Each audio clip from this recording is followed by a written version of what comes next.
pasar a mirar entonces, este sería nuestro primer módulo.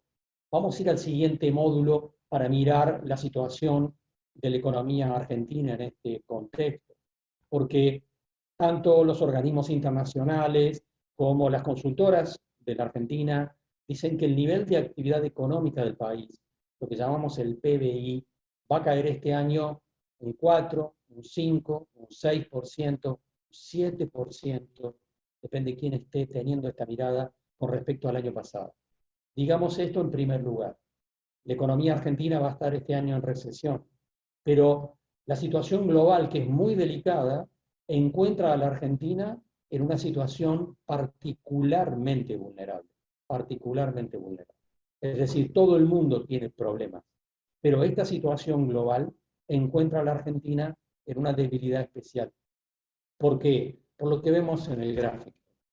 Porque la Argentina viene de 2 años previos ya de recesión. Recesión en el 2018, recesión en el 2019. Y si ustedes miran bien el gráfico, en realidad la Argentina viene andando por la banquina casi desde el 2012. Pero sobre todo nos importa mirar la recesión de los 2 últimos años. Entonces, vamos a sumar un tercer año de recesión en la actividad económica de la Argentina sobre una situación que ya era complicada antes del inicio de la pandemia. Entonces, si nos situábamos en enero y mirábamos la situación de la economía argentina y las variables socioeconómicas también, podíamos decir que 1 de cada 3 argentinos en enero era pobre. Podíamos decir que 2 a 3 de cada 10 argentinos eran indigentes. Podíamos decir que la desocupación era del 11%.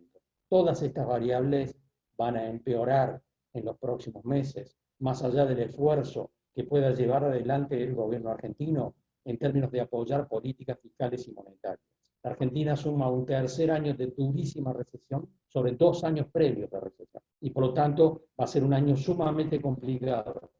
La economía argentina este año va a vivir un escenario que habrá que comparar en más o en menos con la crisis del 2001-2002. Y alguien dirá, bueno, no hay que irse tan lejos en el tiempo. Lo que pasa es que la crisis del 2001-2002 fue la peor crisis, estadísticamente hablando, de la historia de la República Argentina. Y evidentemente este año va a competir con ese, en términos de las dificultades que vamos a atravesar en términos productivos.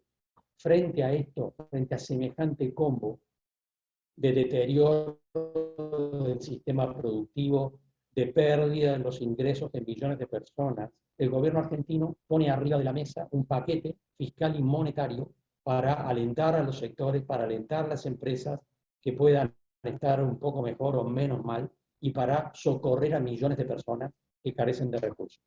Una política fiscal y monetaria que el gobierno argentino empezó definiendo en 500.000 millones de pesos, que esta última semana define en 850.000 millones de pesos, y lo que podemos asegurar acá es que esa cifra, la que estamos repitiendo ahora, también se va a quedar corta. El gobierno argentino va a tener que seguir inyectando recursos en el sistema productivo, a las empresas y a los sectores más vulnerables de una manera muy importante y se va quedando corto permanentemente con los cálculos. El tema es que ustedes se preguntarán, ¿de dónde van a salir los recursos para hacer frente a semejante complejidad? Y la verdad es que los recursos van a salir básicamente de emisión monetaria. Cuando hablamos de política fiscal, estamos hablando de lo que el gobierno está poniendo arriba de la mesa, donde hablamos del aporte de los jubilados, de los ingresos especiales para familias, de suspensión de gravámenes impositivos. El gobierno argentino se va quedando siempre atrás en este proceso porque la magnitud del problema es inmensa. Y pensemos en un ejemplo que ha sido particularmente fuerte con respecto a esta situación, que es el ingreso familiar de emergencia.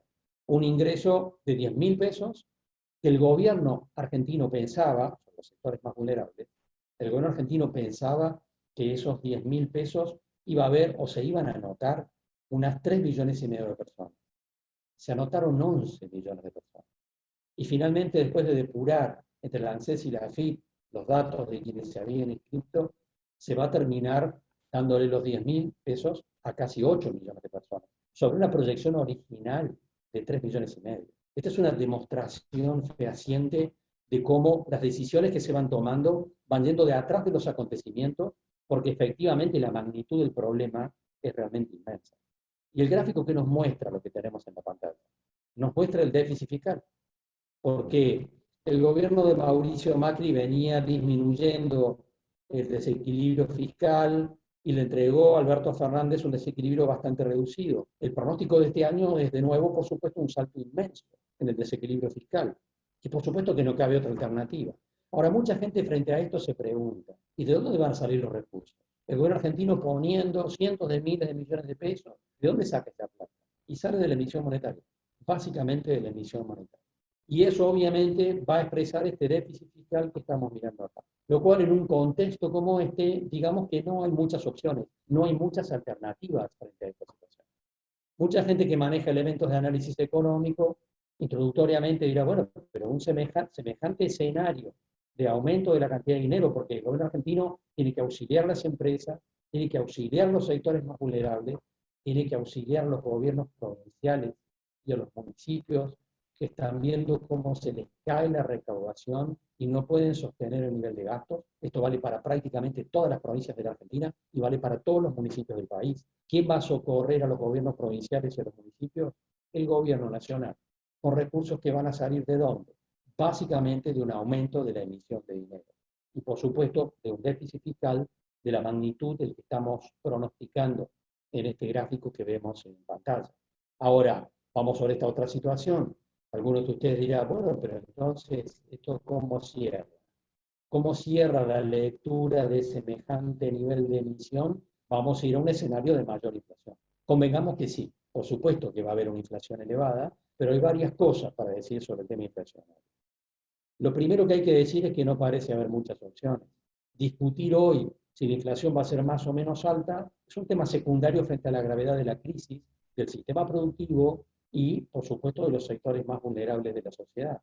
No quedan muchas opciones frente a la necesidad de emitir esta cantidad de dinero. Ahora, ¿de qué inflación estamos hablando en la Argentina entonces para el presente? La mayor parte de las consultoras argentinas e incluso internacionales que están opinando sobre este tema oscilan entre pensar que en la Argentina va a haber este año una inflación del 40%, otros del 50%, hasta un rango del 60%. Y es lógico pensar que la inflación se puede mover más o menos en ese rango. Alguien dirá, no, no, pero si están lanzando una emisión masiva de dinero, la inflación va a ser mucho más alta. Vamos a ir a la hiperinflación. Acá hay que usar el vocabulario con precisión para que podamos ubicarnos más. ¿Por qué hay lecturas de que no va a haber un escenario explosivo de precios? Porque si bien hay un escenario de aumento de la cantidad de dinero, de la expansión de la emisión de dinero, esto se da en un escenario recesivo muy profundo. Y por supuesto que un escenario recesivo le pone un ancla, de alguna manera, a las presiones inflacionarias. De todas maneras, de todas formas, decir que la inflación va a ser del 40 o del 50% es hablar de una inflación alta. Pero algunos se preguntarán, ¿y por qué no la hiperinflación? Y entonces definamos cosas. ¿Qué entendemos por una hiperinflación? Y lo vamos a plantear en términos muy pragmáticos. Inflación teníamos en la época de Raúl Alfonsín, por ejemplo, en 1989. ¿De cuánto era la inflación en 1989 cuando hablábamos de hiperinflación? Bueno, la inflación en el año 89 se situó en algunos meses más o menos en el 30% mensual. La inflación de marzo fue del 3,3% de este último marzo. ¿Puede acelerarse en los próximos meses? Sí, puede acelerarse en los próximos meses. Ahora, si alguien piensa que la inflación en algún momento de los próximos meses puede situarse en el 20 o en el 30% mensual, bueno, eso no va a ocurrir. De tal manera que podemos tener alguna aceleración inflacionaria, puede ocurrir frente al escenario de la política económica, que está emitiendo gran cantidad de dinero, pero descartamos la visión del escenario de la hiperinflación. Lo descartamos. Ahora, en el mientras tanto, la economía argentina también se va encontrando con otras cuentas que es importante rescatar. Estas son las cuentas comerciales de la Argentina. La Argentina va a tener este año un saldo de balance comercial muy positivo. No va a haber restricciones, no va a haber mayores problemas en el manejo de las divisas de parte del Banco Central y del gobierno argentino. ¿Por qué no van a tener mayores problemas? Porque tienen un cepo descomunal, por supuesto, que limita la compra de dólares, pero además porque los argentinos van a gastar muchos dólares este año en el exterior. Obviamente que no. ¿Y los argentinos van a usar tarjeta de crédito en el exterior este año gastando recursos? No. ¿Y vamos a estar pagando deuda en dólares en el exterior? No, tampoco lo vamos a hacer, salga como salga la negociación de la deuda. Y mientras tanto, las importaciones, lo que le compramos al mundo, está fuertemente restringido. No porque el gobierno argentino esté frenando importaciones, sino porque la recesión limita las importaciones. Una economía que se mueve muy poco, obviamente importa pocos bienes. Y la Argentina va a estar exportando este año más o menos las mismas cosas que exporta habitualmente, por lo que dijimos en el primer bloque. De tal manera que el balance comercial va a ser fuertemente positivo. Y como ese balance comercial está administrado, el manejo de las divisas está regulado, controlado por el Banco Central, está claro que entonces vamos a seguir teniendo un Banco Central y un gobierno que van a administrar los recursos en divisas y en principio no van a faltar. No van a faltar porque no estamos pagando deuda, no van a faltar porque las importaciones son muy reducidas y porque por supuesto existe el cepo en el sistema. Y esta es la lectura entonces que tenemos. Un escenario fuertemente recesivo, muy duro, para la mayor parte de los sectores productivos, que se suma a 2 años previos de recesión, pérdida de poder adquisitivo de millones de personas, sin lugar a dudas, inflación alta, fuerte déficit fiscal y algún excedente comercial positivo que le da oxígeno al gobierno para administrar la balanza de divisas dentro del país.